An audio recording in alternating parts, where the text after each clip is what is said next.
Dear learner, welcome to learning for all.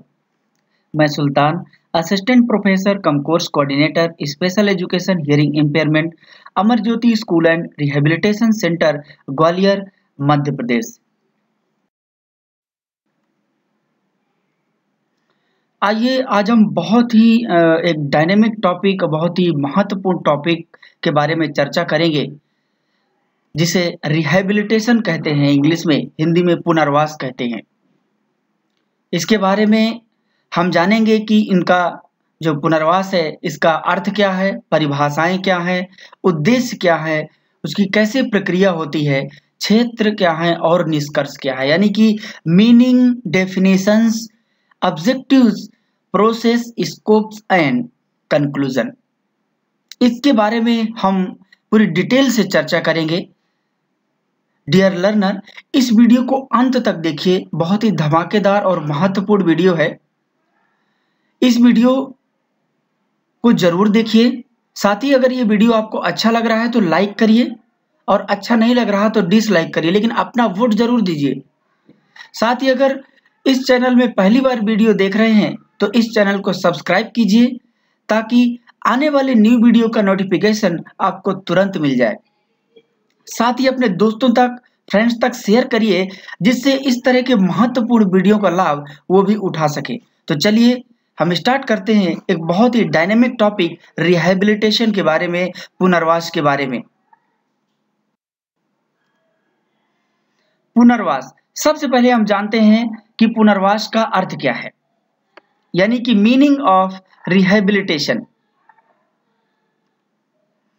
इसको अगर अलग अलग शब्दों में देखते हैं तो पुनः धनवास बराबर पुनर्वास, पुनर्वास यानी कि रिहेबिलिटेशन, यानी कि कोई व्यक्ति जिसकी स्थिति सही नहीं है या उस स्थिति में नहीं है जिस तरीके से सामान्य व्यक्ति है, तो उसकी स्थिति को पुनः प्रदान करना या उसको सभी सुविधाएं दे देना, उसको हम पुनर्वास कहते हैं। दूसरे शब्दों में पुनर्वास को सुधार या विकास कहा जा सकता है, क्योंकि पुनर्वास हम उसी का करते हैं जिसको किसी न किसी प्रकार की समस्या होती है। कई दशक पहले प्राकृतिक आपदा का संकट होने पर जब समस्याएं उत्पन्न होती थी और उन्हें दूर कर दिया जाता था, तब उन्हें पुनर्वास कहा जाता था। यानी कि जब पहले किसी भी तरीके की प्राकृतिक आपदा आती थी, जो किसी प्रकार का तूफान, भूकंप या बाढ़ किसी तरीके की आ जाती थी, तो उसका जब भरण पोषण हो जाता था तो उसको हम पुनर्वास कहते थे। लेकिन आज इसका अर्थ व्यक्ति विशेष से जुड़ गया है। तब एक परिभाषा बनती है कि पुनर्वास एक ऐसी प्रक्रिया है जिसके अंतर्गत किसी व्यक्ति की स्थिति में यथासंभव सुधार करते हैं, यानी कि जितना संभव हो सकता है हम सुधार कर सकते हैं, जिसमें शारीरिक, सामाजिक, मानसिक आदि शामिल है। आदि मतलब और भी बहुत सारे, इसमें भौतिक भी है, इसमें मनोसामाजिक भी है, इसमें आर्थिक भी है, तो और भी बहुत सारे पुनर्वास करने पड़ते हैं। वीडियो अगर अच्छा लग रहा हो तो लाइक जरूर कीजिए। साथ ही आपको इस वीडियो के डिस्क्रिप्शन बॉक्स में एक व्हाट्सएप का लिंक मिलेगा, जिसको क्लिक करने के बाद आप जुड़ सकते हैं, और उस व्हाट्सएप ग्रुप में आप बहुत ही अधिगम यानी कि लर्निंग रिलेटेड वीडियोज और पीडीएफ प्राप्त कर सकते हैं और अधिगम कर सकते हैं, जो कि आपके विभिन्न प्रकार के एग्जाम के लिए बहुत ही महत्वपूर्ण साबित होगा। आइए अब हम डेफिनेशंस ऑफ रिहेबिलिटेशन को जानते हैं, यानी कि ऐसे कौन कौन से डायनेमिक पर्सन हैं, कौन कौन से महानुभाव हैं, कौन कौन से ऐसे व्यक्ति हैं जिनके विचार ये साबित करते हैं कि यही पुनर्वास है।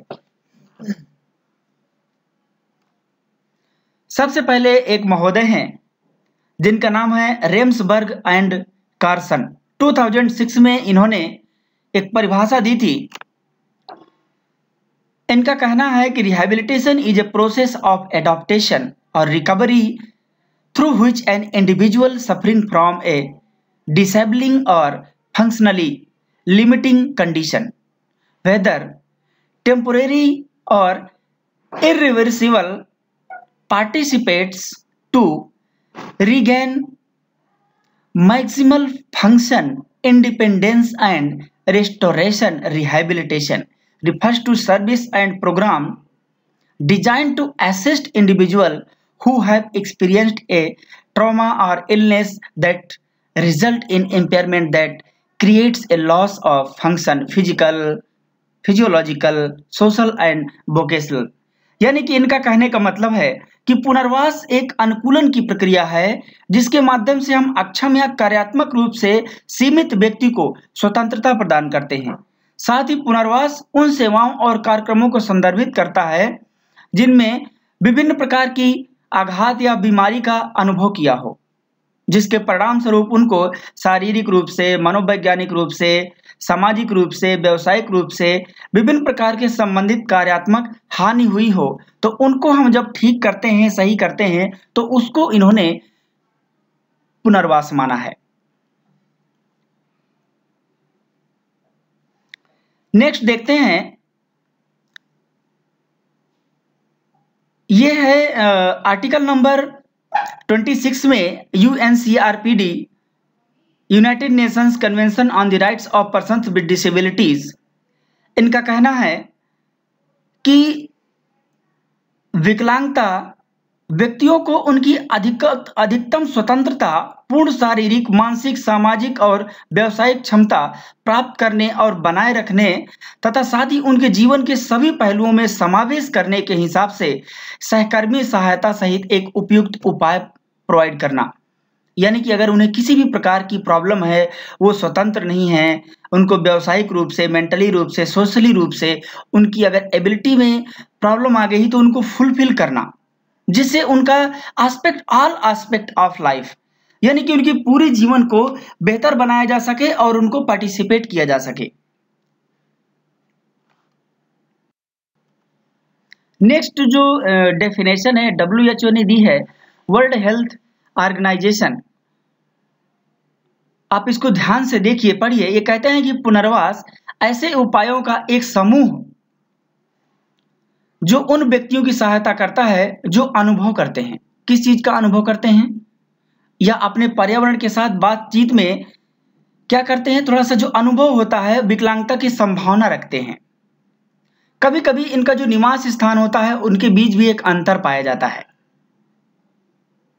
साथ ही जो विकलांगता की संभावना रखते हैं, इनको जो प्रॉब्लम्स होती हैं विकलांगता की, जिनका उद्देश्य उन लोगों की मदद करना है जो अधिकतम कामकाज विकसित करने के लिए जन्मजात या प्रारंभिक जीवन में विकलांगता प्राप्त करते हैं। यानी कि इनका कहने का मतलब है कि जो डिसेबिलिटी से रिलेटेड है, ग्रसित है, उनके जीवन को सुधारने, उनके वातावरण को बेहतर बनाने, उनको हैबिलिटेट करने, रिहैबिलिटेट करने और उनकी उसी स्थिति को प्रदान करने के लिए, साथ ही साथ जहां जिन लोगों ने कार्य में हानि का अनुभव किया है उन्हें अधिकतम कामकाज हासिल करने के लिए सहायता प्रदान की जाती है। यानी कि कार्य में हानि का क्या मतलब होता है? यानी कि जो कार्यात्मक हानि, जो फंक्शनल एक्टिविटीज नहीं कर पाते, उनको हम प्रोवाइड करते हैं क्या? फैसिलिटीज, सुविधाएं। तो हम उसको कहते हैं कि वो रिहैबिलिटेशन है। नेक्स्ट है, एक महोदय हैं जो कहते हैं मेयर एंड ट्यूनब्रिज 1972 में इन्होंने एक परिभाषा दी है और इनका कहना है कि जो पुनर्वास है वो एक प्रकार की पारंपरिक अवधारणा रोगियों को जो बीमारी या चोट होती है, मान लीजिए कि जैसे किसी को पैथोलॉजी और दोषों द्वारा निर्धारित सीमा के भीतर हो, तो उनको जहां तक संभव हो उन्हें क्या करना? शारीरिक, मानसिक और सामाजिक विकास के लिए उनकी पिछली स्थिति को बहाल करना। यानी कि पिछली स्थिति को हम क्या करते हैं? एक्सटेंड करते हैं, उनको बेहतर करते हैं, विकसित करते हैं। जो उनकी रेजिडुअल क्षमता है, जो बची हुई क्षमता है, उसका हम डेवलप करते हैं और साथ ही साथ संशोधित करते हैं जिससे उनकी जो भी क्षमता बची है वो बढ़ सके, तो उसको हम पुनर्वास कहते हैं। नेक्स्ट देखते हैं एक बहुत ही dynamic रिहैबिलिटेटर doctor Mrs Uma Tuli, the founder and managing secretary Amar Jyoti charitable trust, ये इंक्लूसिव एजुकेशन के क्षेत्र में इनका बहुत ही बड़ा नाम है, जिन्होंने बहुत ही काम किया है इस क्षेत्र में, जो इंटरनेशनली पूरी तरीके से इन्वॉल्व हैं इस क्षेत्र में। इनका कहना है कि rehabilitation of persons with disabilities is not a concept but is actually an implementation of facilities with a holistic approach which help in mainstreaming and assisting them in leading a life of equality and dignity।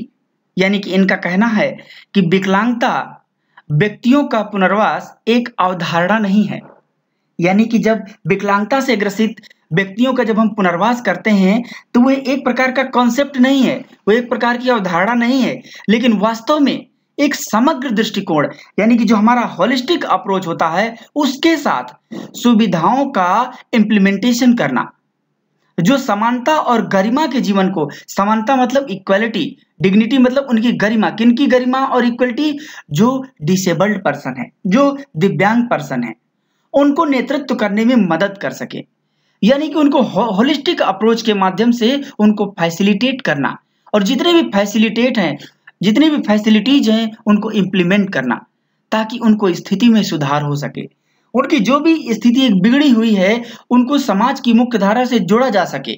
वास्तविक rehabilitation वही है। अब हम देखते हैं कि biomedical दृष्टिकोण के माध्यम से आमतौर पर यह मानता है कि हुई जनरली एज्यूम दैट, ये कहता है कि रिहैबिलिटेशन क्या है, इसके बारे में भी थोड़ा जानते हैं। इनका कहना है कि rehabilitation accepts permanent impairment is irremediable and attempts to overcome, adapt और कंपनसेट फॉर इट। यानी इनका कहना है कि पुनर्वास स्थायी हानि को स्वीकार नहीं करता है और इसके लिए इसे दूर करने, अनुकूलित करने या क्षतिपूर्ति करने का प्रयास करता है। यानी कि जो भी प्रॉब्लम से अगर कोई क्षति हुई है, उसको किसी भी तरीके का हानि हुई है, किसी भी तरीके का जो प्रॉब्लम से, उसको क्या करता है, अनुकूलित करता है, उसको उनके अनुसार बना देता है कि उनकी प्रॉब्लम्स दूर हो जाए, और जो क्षति हुई है उसकी पूर्ति करता है। एक और इन्होंने कहा है कि rehabilitation is a separate second stage process which is distinct from medical treatment and carried out after treatment is concluded at recovery remains incomplete. यानी कि पुनर्वास एक अलग प्रकार का दूसरे चरण की प्रक्रिया है जो चिकित्सा उपचार से अलग है, यानी कि चिकित्सीय मामला नहीं है ये। इनका कहना है कि और उपचार समाप्त होने के बाद किया जाता है, लेकिन इनकी जो रिकवरी है रिमेन इनकम्प्लीट, टोटल कंप्लीट नहीं हो पाती है। यानी कि हम क्या करते हैं, सीधा सा कहने का मतलब है कि हम एक प्रयास करते हैं ताकि वो उस स्थिति तक आ जाए जिस स्थिति में सामान्य व्यक्ति रहते हैं, जहां पर उनका पुनर्वास हो सके। और नेक्स्ट इन्होंने कहा है कि rehabilitation is a multi disciplinary professional intervention. यानी कि जो पुनर्वास क्या है, एक बहुविषयक जो पेशेवर द्वारा हस्तक्षेप है। यानी कि बहुविषयक का मतलब होता है जो मल्टी डिसिप्लिनरी एक टीम होती है, जिसमें साइकोलॉजिस्ट भी हो सकते हैं, सोशल वर्कर भी हो सकते हैं, आइडियोलॉजिस्ट भी हो सकते हैं, फिजियोथेरेपिस्ट भी हो सकते हैं। तो किसी भी प्रकार की समस्या होगा उनको दूर करना, तो ये इसके अंतर्गत आता है।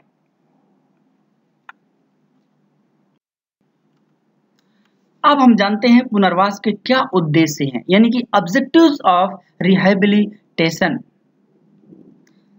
ध्यान से वीडियो को देखिए, अगर अच्छा लग रहा हो तो लाइक जरूर करिए। सबसे पहला, विभिन्न स्थितियों में सुधार करना, इम्प्रूविंग वेरियस सिचुएशंस। यानी कि मैंने बहुत सारी स्थितियां बताई हैं, चाहे वो सामाजिक स्थिति हो, चाहे वो आर्थिक स्थिति हो, चाहे वो किसी तरीके की स्थिति हो, मनोवैज्ञानिक हो, उनको हमें सुधार करना, उसका हमारा उद्देश्य होता है पुनर्वास का। विभिन्न हितधारकों का निर्माण करना। हितधारक कौन होते हैं भैया? Stakeholder. स्टेक होल्डर एक स्पेशल एजुकेटर भी हो सकता है, स्टेक होल्डर एक आइडियोलॉजिस्ट भी हो सकता है, स्टेक होल्डर एक फिजियोथेरेपिस्ट, एक प्रकार का ऑक्यूपेशनल थेरेपिस्ट, विभिन्न प्रकार के रिहेबिलिटेटर, ये सब स्टेक होल्डर में आते हैं जो कि पुनर्वास के क्षेत्र में संबंधित समस्या का निदान करते हैं।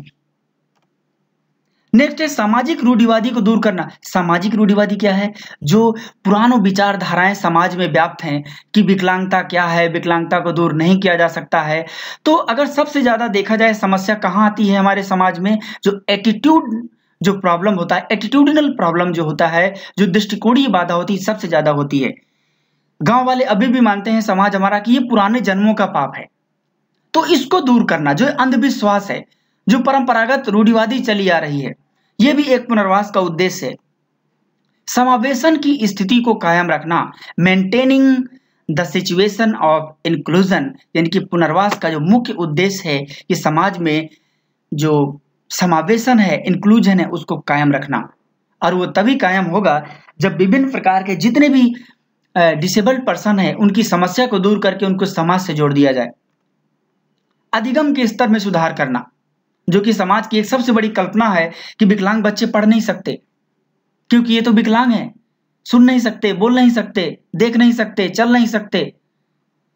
पुनर्वास का यही उद्देश्य है कि ऐसे बच्चों के अधिगम में सुधार करना, इनको नॉलेजेबल बनाना, इनको क्रिएटिव बनाना, इनको प्रॉब्लम सॉल्विंग मेथड का यूज करने वाला बनाना, इनको किसी भी सिचुएशन में एडजस्ट करने वाला बना देना, अधिगम में बेहतर स्तर की स्थिति में सुधार कर देना, यह भी पुनर्वास का एक उद्देश्य है। आज जो रिहेबिलिटेशन काउंसिल ऑफ इंडिया है उसका उद्देश्य जो ह्यूमन रिसोर्स डेवलपमेंट और जो स्पेशल एजुकेटर के रूप में ट्रेनिंग विभिन्न प्रकार के ट्रेनिंग सेंटर द्वारा निकल रहे हैं, वो अधिगम के स्तर में सुधार करते हैं और गुणवत्तापूर्ण अधिगम या शिक्षा प्रदान करते हैं। व्यवहारिक, भौतिक एवं चिकित्सीय सुधार करना, ये बहुत ही जरूरी है क्योंकि बहुत सारे बच्चों को ऐसी व्यवहारिक समस्याएं, फिजिकल और बहुत सारी मेडिकल इम्प्रूवमेंट की जरूरत होती है। तो ये भी पुनर्वास का एक उद्देश्य है। पूर्ण भागीदारी, समान अवसर एवं अधिकारों का संरक्षण, इतना महत्वपूर्ण पॉइंट है ये, इसको बहुत ही ध्यान रखिएगा डियर लर्नर। जब तक फुल पार्टिसिपेशन नहीं होगा तब तक किसी बच्चे को पता नहीं चलेगा कि ये स्थिति क्या है। इक्वल अपॉर्चुनिटी, समान रूप से, अलग नहीं करना चाहिए कि तुम कमजोर हो तो तुम्हें बाद में मौका दिया जाएगा, नहीं, सबके समान, तभी उसको अपनी कैपेसिटी को बढ़ाने का मौका मिलेगा। प्रोटेक्शन ऑफ राइट्स, और अगर सब ये करते हैं तो उसके अधिकारों का संरक्षण हो जाता है। तो ये बहुत जरूरी पॉइंट है। नेक्स्ट है संदर्भित योजनाओं, अभियानों, नीतियों, अधिनियमों आदि का निर्माण करना। जैसे आप लोग देखते होंगे विभिन्न प्रकार के शिक्षा नीतियां विकलांगजनों के लिए, विकलांगजन अधिनियम, विकलांगजन अधिकार अधिनियम 2016, 1995 जो है, ये सब क्या है?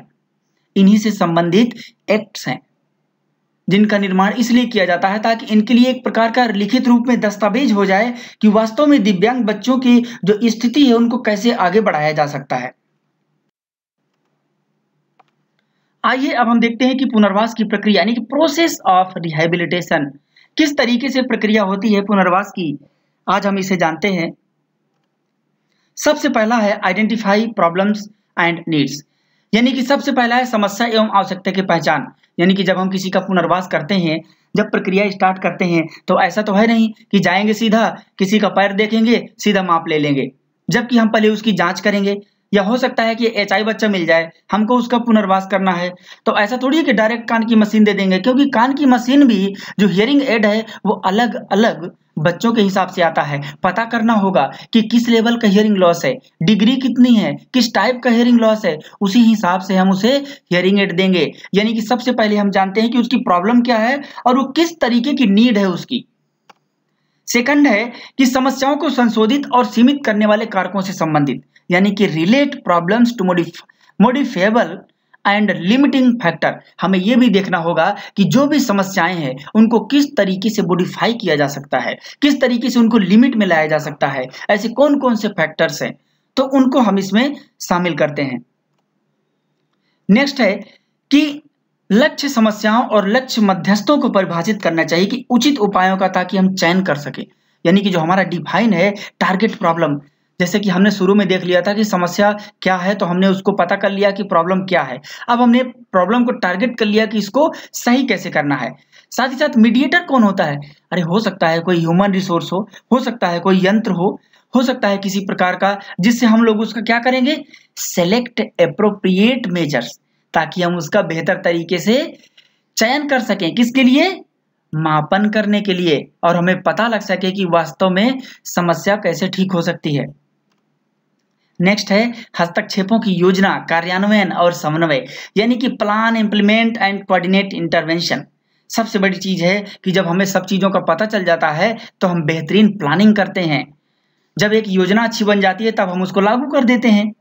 साथ ही कोऑर्डिनेट करते हैं, कार्यान्वयन करते हैं, इसके साथ इंटरवेंशन भी करते हैं। अब ये जो सबसे लास्ट पॉइंट है, प्रभावों का आकलन। अब अगर हम इतना चीजें कर लिए तो क्या प्रभाव पड़ा, क्या उसमें कुछ सुधार हुआ? जिस उद्देश्य के साथ हमने पुनर्वास की प्रक्रिया को स्टार्ट किया था, क्या उसमें कुछ हासिल हुआ, क्या कुछ सुधार हुआ? इस चीज को देखना भी पुनर्वास की प्रक्रिया के अंतर्गत आता है। तो ये रहा पुनर्वास की प्रक्रिया। बहुत ही दमदार वीडियो है, अच्छा लग रहा हो तो लाइक जरूर करिए। आइए अब हम जानते हैं पुनर्वास के क्षेत्र, यानी कि स्कोप ऑफ रिहैबिलिटेशन। सबसे पहला है शैक्षिक पुनर्वास, जिसको हम कहते हैं एजुकेशनल रिहैबिलिटेशन। यानी कि शैक्षिक पुनर्वास किस तरीके से करते हैं, ये क्या होता है, इसके बारे में हम जानते हैं। शैक्षिक पुनर्वास से तात्पर्य होता है कि समाज के सभी वर्ग को एक साथ उनकी आवश्यकताओं के अनुसार शिक्षा प्रदान कर शैक्षणिक उपलब्धि को बेहतर बनाना है, जिससे समाज की मुख्यधारा में जुड़ सके। यानी कि ये एजुकेशनल रिहैबिलिटेशन है, जो शैक्षिक रूप से उनकी आवश्यकताओं की पूर्ति कर दे, उनकी जो भी रेजिडुअल कैपेसिटी है, एबिलिटी है, उसको हमको ध्यान दे करके उसको सुधार कर देना है, अपने आप बच्चा सीखने लगेगा। लेकिन आजकल होता क्या है, हम डिसेबिलिटी को डिस जो लगा है ना, एक डिस मतलब टीबी होता है, एक डिस टीबी की तरीके से हम लोग एंजॉय करते हैं समाज के लोग विकलांगता को। अगर हम डिस को हटा दें तो एबिलिटी बचती है। अगर हम एबिलिटी को ध्यान में रख लें तो किसी भी बच्चे का, किसी भी व्यक्ति का पुनर्वास संभव है। इसलिए डिस को हटा दीजिए, डिस टीबी के तरीके से मनोरंजन खिलवाड़ मत कीजिए दिव्यांगता के साथ। आप लोग भी जो वीडियो सुन रहे हैं, देख रहे हैं, आप लोग भी पुनर्वास के क्षेत्र से हैं, तो आप लोगों का जो मस्तिष्क है, जो एटीट्यूड है, वो पॉजिटिव होना चाहिए अकॉर्डिंग टू चिल्ड्रेन। अब हम देखते हैं कि शैक्षिक पुनर्वास के घटक कौन कौन से हैं, यानी कि कंपोनेंट ऑफ एजुकेशनल रिहैबिलिटेशन। यानी कि सबसे बड़ी चीज है कि सभी बच्चों की स्वीकार्यता होनी चाहिए। यानी कि जब तक सभी बच्चे आएंगे नहीं, यानी कि ये किससे तात्पर्य है, जीरो रिजेक्शन। जब हम रिजेक्शन जीरो रखेंगे तो ऑटोमेटिक एक्सेप्टेंस 100% हो जाएगा। जब तक सभी बच्चों को नहीं लाएंगे तब तक शैक्षिक पुनर्वास संभव ही नहीं है। इसलिए जरूरी है सभी को शामिल करना। शिक्षक जो कि बहुत महत्वपूर्ण कंपोनेंट है, जो कि विशेष शिक्षक के रूप में आज निर्मित हो रहे हैं विभिन्न प्रकार के ट्रेनिंग सेंटर से। Me also as a rehabilitator, as a special educator. Next है पॉजिटिव एटीट्यूड, जो कि बहुत ही इतना महत्वपूर्ण पॉइंट है, इसके बगैर तो कुछ संभव ही नहीं है। ये घटक इतना महत्वपूर्ण है, जब तक एक शिक्षक का एक सकारात्मक दृष्टिकोण नहीं होगा, जब एक रिहैबिलिटेटर का पॉजिटिव एटीट्यूड नहीं होगा, तब तक बेहतर पुनर्वास संभव नहीं हो सकता है। इसलिए पॉजिटिव एटीट्यूड बहुत जरूरी है। लर्निंग एनवायरनमेंट, अधिगम वातावरण का सुधार करना बहुत जरूरी है, जिससे ये मान के चलिए कि जो लर्निंग रेडीनेस होता है ना, उसको बना देना। आपने एक कॉन्सेप्ट सुना होगा BALA, BALA, building as learning aid. यानी को बिल्डिंग को ऐसी बना देना जो लर्निंग एड एक उपकरण के हिसाब से हो जाए। यानी कि बिल्डिंग ऐसी जो एक उपकरण लगे, जहां पर विद्यार्थी जाए और हेल्दी एनवायरनमेंट में लर्न कर ले, उसको एक्सेसिबल लगे, उसको ये ना लगे कि मैं अलग हूं। अनुकूलन जो कि बहुत ही महत्वपूर्ण है, क्योंकि ये विशेष शिक्षा के क्षेत्र में ये बहुत जरूरत है, बहुत सारे ऐसे कंपोनेंट होते हैं, बहुत सारे टॉपिक्स होते हैं जिनको समझने में बहुत समस्या आती है, तो ये जरूरी है। नेक्स्ट TLM यानी कि टीचिंग लर्निंग मटेरियल, शिक्षण अधिगम सामग्री जो कि एप्रोप्रिएट होनी चाहिए। आजकल शिक्षक क्या करते हैं, कोई भी वीडियो कोई भी चार्ट पेपर लेके पहुंच जाएंगे, तो वो क्या है, गलत है। तब उनका अच्छे से पुनर्वास नहीं हो पाता है और विद्यार्थी सीख भी नहीं पाते हैं। तो खाना पूर्ति नहीं करना है कि पुनर्वास एक प्रकार का कॉन्सेप्ट नहीं है, एक होलिस्टिक अप्रोच है। हमें उनको उनकी एबिलिटी को देखना है, जो रेजिडुअल कैपेबिलिटी बची है उसको देख करके उसमें सुधार करना है। अब हम देखते हैं कि शैक्षिक पुनर्वास हेतु हितधारक कौन कौन से हैं, स्टेक होल्डर कौन कौन से हैं। विशेष शिक्षक, स्पेशल एजुकेटर एक प्रकार के स्टेक होल्डर में आते हैं, जो केवल हम शैक्षिक पुनर्वास के अंतर्गत ले रहे हैं। जो रिसोर्स एजुकेटर होते हैं, संसाधन शिक्षक, इसके अलावा जो इटिनरेंट टीचर भी होते हैं, इसमें इंक्लूड नहीं किया। तो जो घुमक्कड़ शिक्षक होते हैं, जो जा करके हर स्कूल में पता करते हैं कहाँ पर दिव्यांग बच्चा है और उनको पुनर्वास करते हैं शैक्षिक रूप से। तो ये रहा हमारा शैक्षिक पुनर्वास। अभी आगे देखते हैं, ये देखिए एजुकेशनल रिहेबिलिटेशन, थोड़ा इमेज के द्वारा हम इसको देखते हैं। देखिए किस तरीके से एक टीचर एकदम कितना हंसमुख मिजाज से विद्यार्थियों को सिखा रही है, किसी विद्यार्थी को किसी तरीके का स्ट्रेस नहीं लग रहा है। ये रिहेबिलिटेशन है, इक्वल अपॉर्चुनिटी दे रही है। देखिए चाहे एग्जाम चल रहा हो चाहे क्लास चल रही हो, अगर एक व्हील चेयर यूजर बच्चा है तो उसको इतनी जगह होनी चाहिए कि वो खुद से अपनी व्हील चेयर अपनी क्लास में मूव कर सके, एक्सेसिबिलिटी हो सके उसके लिए। तभी वास्तव में देखिए एजुकेशन तो हम बाद में देते हैं, लेकिन अगर इस तरीके का रिहेबिलिटेशन नहीं होगा तब वो कैसे कर पाएगा। देखिए ये होता है वास्तव में एक एजुकेशनल जो रिहेबिलिटेशन है एक ब्लाइंड बच्चे के लिए, किस तरीके से जो स्पर्श माध्यम है, एक जो टीचर है किस तरीके से उनको साथ में मिलकर पढ़ा रही है। यानी कि एक प्रकार का teacher as a model, teacher as a facilitator, teacher as a guider और टीचर एज ए फ्रेंड। तो बहुत जरूरी है हम उनके साथ बेहतरीन लगाव रखें। देखिए किस तरीके से इन्वॉल्व किए हुए हैं, विद्यार्थियों को कुछ नहीं लग रहा, कि उनको लगता भी नहीं है कि उनको समस्या है। ये देखिए एकदम रेडीनेस एनवायरनमेंट लर्निंग का, जिसमें हर बच्चे इन्वॉल्व हैं।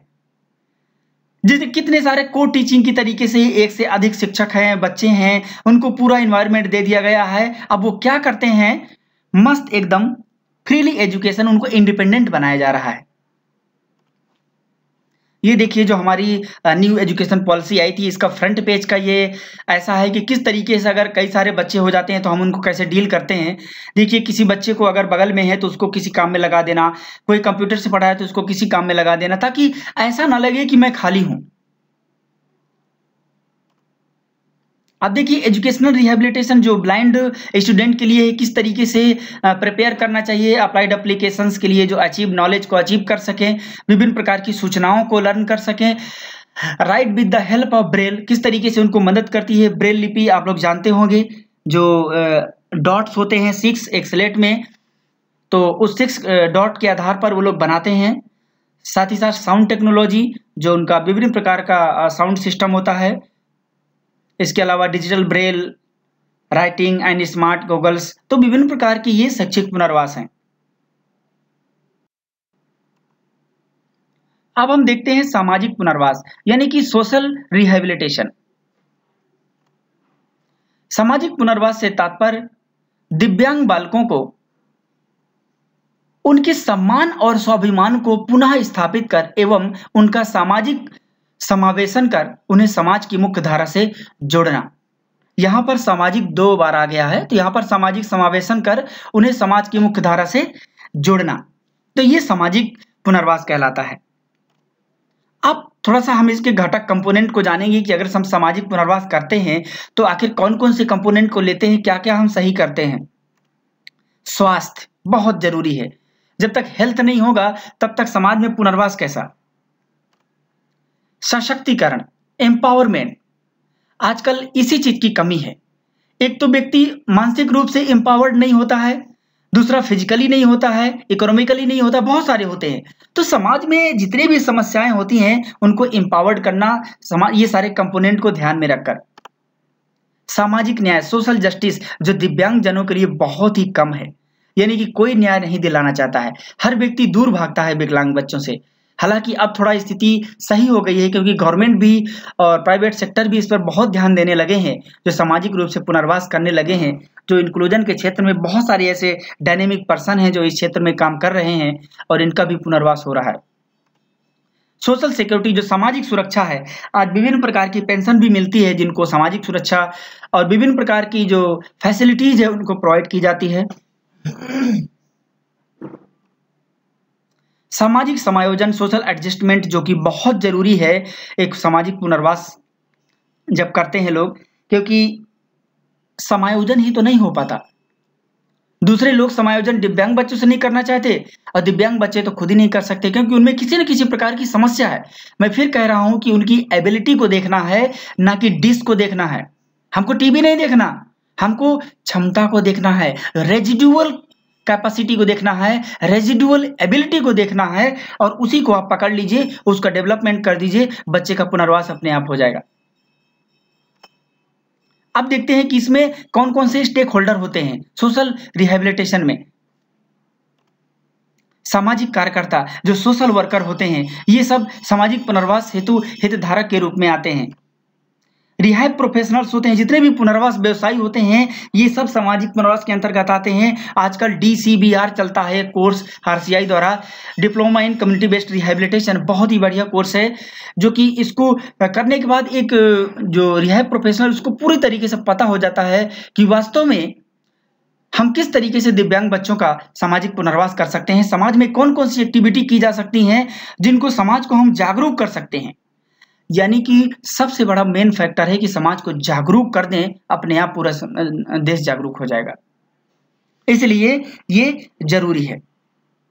इसके अलावा भी समाज के लोग, समुदाय के लोग जितने भी होते हैं, वो सब हितधारक के रूप में काम करते हैं। अब देखिए, सोशल रिहेबिलिटेशन को थोड़ा हम इमेज द्वारा भी देखते हैं। ये देखिए सोशल रिहेबिलिटेशन है। ये कह रहा है कि the client has to feel a sense of responsibility and adopt healthy roles and modifies the deviant behaviour with normal behaviour. यानी सीधा सा मतलब है कि जो ग्राहक होता है, जो क्लाइंट होता है, समाज का जो व्यक्ति होता है, उसको जिम्मेदारी का एहसास होना चाहिए। जो एक रिहेबिलिटेटर होता है, उसको जिम्मेदारी का एहसास होना चाहिए और स्वस्थ भूमिकाओं को अनुकूलित करना चाहिए। यानी कि जो स्वस्थ चीजें हैं उनको अनुकूलित कर दो। किन के लिए? बच्चों के लिए, जिनका बिहेवियर नॉर्मल तरीके से हो जाए, और संशोधित भी करना चाहिए। The preventive and curative measure will be adopted by the individual client to lead satisfactory and useful life in social environment.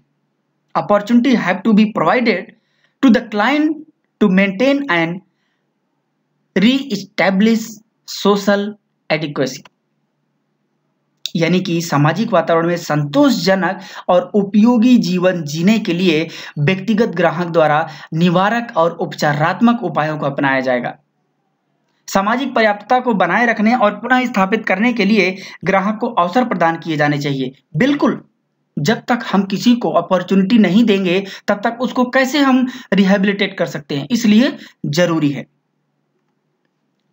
देखिए, सबको साथ में लेकर चलो, यही सोशल सामाजिक पुनर्वास है। समाज का एक व्यक्ति दूर नहीं भागना चाहिए। देखिए किस तरीके से एक सोशल एक रिस्पॉन्सिबिलिटी है जो लेडी एक एक्ट कर रही है कि किस तरीके से इनको हेल्प मिले, किस तरीके से इनका पुनर्वास हो। देखिए यहां पर 2 पर्सन है, एक पर्सन उसकी हेल्प करने लगा, दूसरा उसको देख रहा है। ऐसा लग रहा है जैसे जो हेल्प कर रहा है वो अपराध कर रहा है। आजकल हमारा समाज ऐसे ही हो गया है। हेल्प करने की बजाय उनको दूर से नजरअंदाज करके चल देते हैं, क्योंकि वो भूल जाते हैं कि हम भी समाज के एक हिस्सा हैं। ध्यान रखिए, समाज सामाजिक संबंधों का जाल है और वो जाल तभी मजबूत रह सकता है जब समाज का प्रत्येक प्राणी, प्रत्येक जीव, प्रत्येक ह्यूमन बीइंग साथ में रहेगा। तब अगर किसी के साथ पक्षपात या बायसनेस या भेदभाव किया गया तो समाज की कल्पना वहीं से खत्म हो जाती है और समाज के जो स्तंभ है वो टूट जाते हैं। इसलिए सबको साथ मिलकर रहना चाहिए, एक दूसरे की हेल्प करना चाहिए। देखिए किस तरीके से एक पुनर्वास है कि पब्लिक प्लेस में भी एक बेहतरीन तरीके से एक्सेसिबिलिटी हो सकती है। देखिए किस तरीके से टेक्टाइल फॉर्मेट में ये है और दरवाजा भी वहीं आकर लगेगा ट्रेन का, मेट्रो का, कोई भी वाहन है, गाड़ी है। इससे क्या होता है, इनको एक्सेसिबिलिटी होती है, आसानी होती है। देखिए समुदाय आधारित पुनर्वास कितना बढ़िया है। सामाजिक पुनर्वास आजकल तो विभिन्न प्रकार के ट्रेनिंग सेंटर भी इन्वॉल्व होते हैं और किसी न किसी सेमेस्टर में उनका ये एक बढ़िया प्रैक्टिकल होता है जो गांव में जाते हैं और जागरूक करते हैं कि रिहेबिलिटेशन क्या है, डिसेबिलिटी क्या है। डिसेबिलिटी का मतलब होता है एबिलिटी।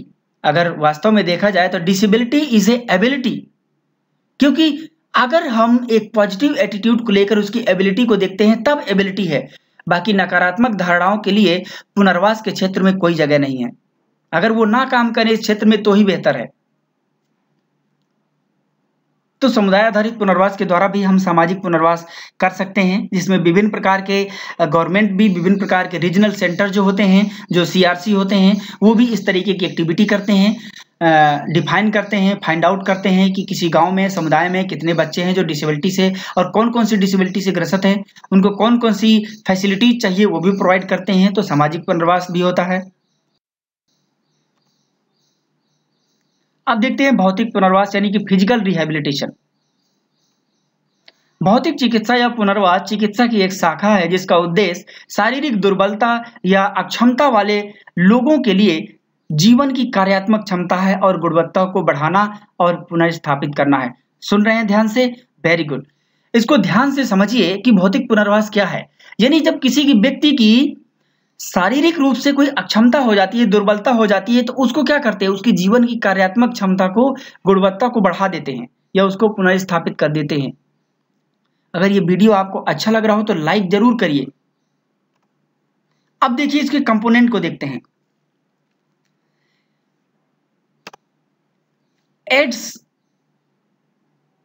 और उपकरणों की फिटिंग, यानी fitting of aids and appliances. किस तरीके से हम उपकरणों की फिटिंग करते हैं। एड्स के जो उपकरण तरीके होते हैं, जो आर्टिफिशियल लिम्ब होते हैं एक बच्चों के लिए, मान लीजिए किसी का पैर नहीं है, किसी का हाथ नहीं है, तो उस तरीके से, तो ये हमारा कंपोनेंट में आ जाएगा। भौतिक चिकित्सा जो फिजियोथेरेपी होती है, जो बहुत ही जरूरी है।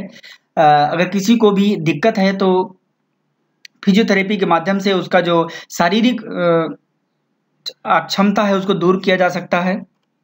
वाणी चिकित्सा जिसको हम स्पीच थेरेपी कहते हैं, जिसको अगर बोलने में समस्या है तो यहाँ दिया जा सकता है। व्यावसायिक चिकित्सा जिसको हम ऑक्यूपेशनल थेरेपी कहते हैं, मांसपेशियों में अगर किसी तरीके की समस्या है तो उसको विभिन्न प्रकार की गतिविधियों और टेक्निक्स के द्वारा ऑक्यूपेशनल थेरेपिस्ट उसको दूर करते हैं। अब देखते हैं विभिन्न पुनर्वास के जो भौतिक पुनर्वास हैं, जो विभिन्न प्रकार के हितधारक हैं, स्टेक होल्डर, वो कौन कौन से हैं।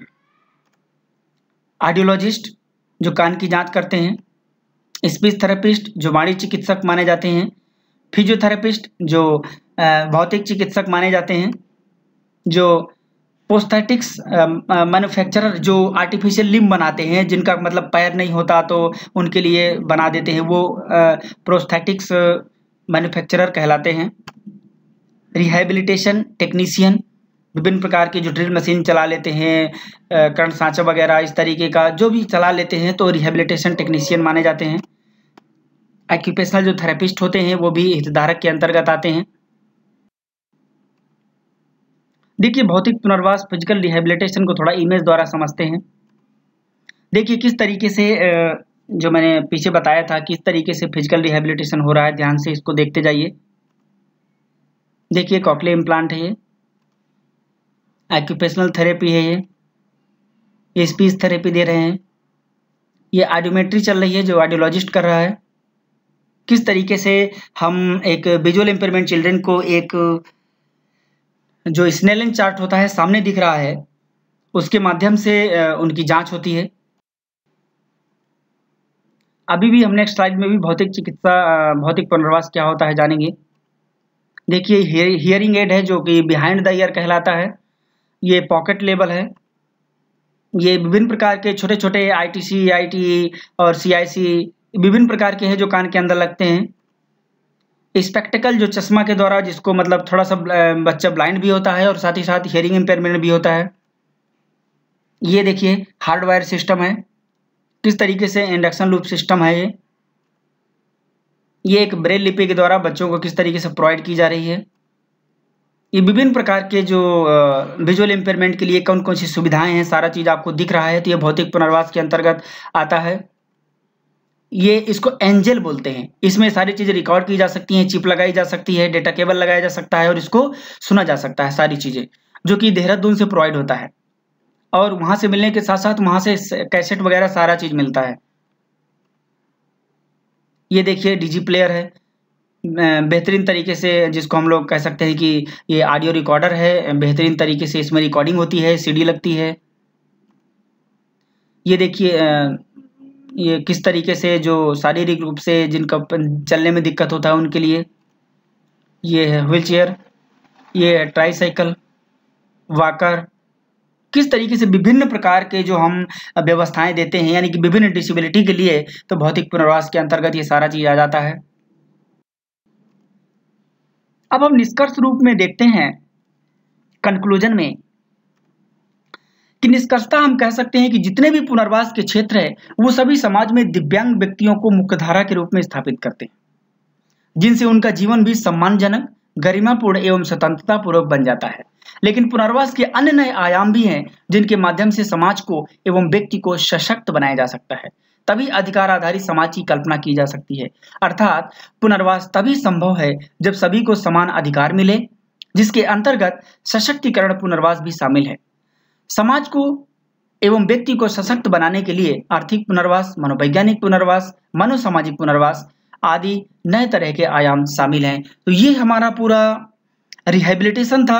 हमने इसमें जाना कि कौन कौन से अर्थ हैं, परिभाषाएं हैं, क्षेत्र हैं, उद्देश्य है, प्रक्रिया है और किस तरीके से हम पुनर्वास करते हैं, कौन कौन इसके लिए जिम्मेदार होते हैं, स्टेक होल्डर्स कौन कौन से होते हैं।